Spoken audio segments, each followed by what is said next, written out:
বছরের প্রথম ফল নিয়ে আসলাম, দেখো এই যে হিমসাগর আম। এটা বেশ, একটা তো দাগ টাগ কিছু নাই, খুব খুব সুন্দর একটা ফ্রেশ আম, প্রায় 5 কেজির মতন। আর এই যে লিচু নিয়ে আসলাম, এখন তো প্রথম, তাই খুব দাম। ফলের রাজ্য, এই যে সর্বি কলা, বেশ মোটা মোটা। আমার ছেলে এ এই কলা সাথে যে কি দুশ্মনী বুঝি না, কিন্তু আবার ছোটবেলায় কলা দিয়ে দুধ দিয়ে চটকায় ভাত খেতে খুব মজা লাগতো।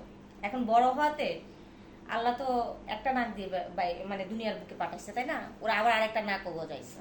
কি আর বলবো, ফল খেতেই চায় না, ফল খেতে চায় না এরকম কোনো বাচ্চা আছে বলেন? সবাই খায়, কিন্তু আমার ছেলেটাই ফলটা খায় না। এই জন্য আমি খুব কষ্ট পাই।